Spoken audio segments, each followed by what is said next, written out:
बिस्मिल्लाहिर्रहमानिर्रहीम। आज हम लोग class first year chapter number 4 work and energy का न्यूमेरिकल नंबर 2 करते हैं। न्यूमेरिकल हम लोग बुक से पढ़ते हैं कि न्यूमेरिकल हमें क्या दिया गया है।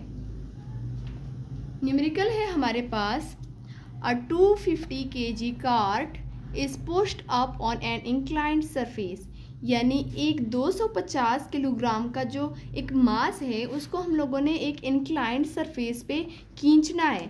How much work done the pushing force when the cart moves up and 3 metre above the ground, यानी कितना वर्क होगा उस मास पर जो कि हम लोग 3 मीटर ऊपर खींचते हैं ग्राउंड से।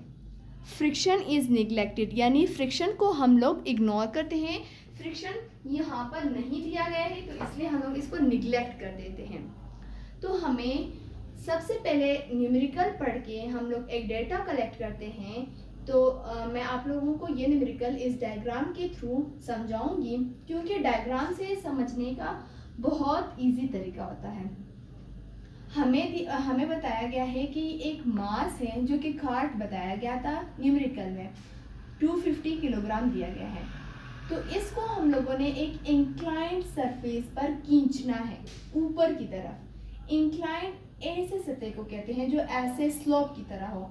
इस मास को अब हम लोगों ने इस इंक्लाइंड सरफेस पर पुश करना है, ऊपर की तरफ लेकर जाना है।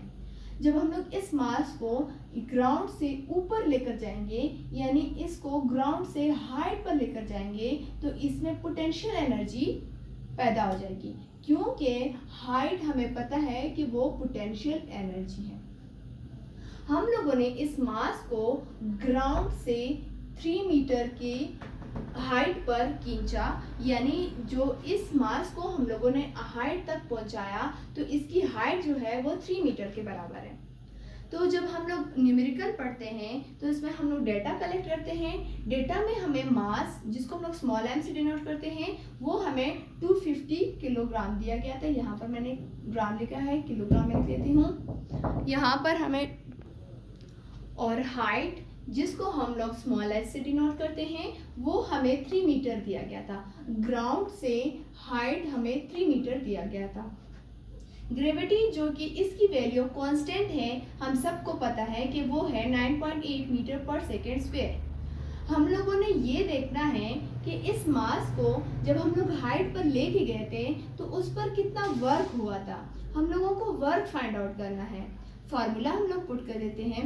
वैसे हमारे पास वर्क का जो फार्मूला होता है वो FD cos थीटा होता है, पर यहाँ पर हम लोगों ने मास पर वर्क करके इसको हाइट तक पहुँचाया है। तो जब वर्क हाइट तक पहुँच जाता है तो इसका जो फार्मूला है वो पोटेंशियल एनर्जी में कन्वर्ट हो जाता है। और हम जानते हैं कि जो पोटेंशियल एनर्जी का फार्मूला है वो है mgh।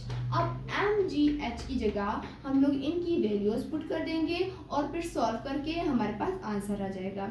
m का मतलब है मास, जो कि 250 किलोग्राम दिया गया है, और g का मतलब है 9.8 मीटर पर सेकेंड स्क्वायर, जबकि h का मतलब है 3 मीटर। अब इनको हम आपस में मल्टीप्लाई करते हैं और हमारे पास आंसर आ जाएगा।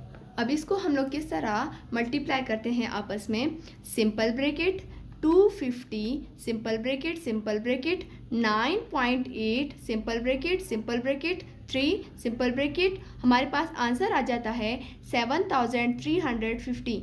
यानी उस मास को हाइट पर पहुंचाने के लिए हम लोगों ने उस पर 7350 जॉल वर्क किया था। इस तरह जो हमारा न्यूमेरिकल नंबर 2 है चैप्टर नंबर 4 का, वो भी कंप्लीट हो गया।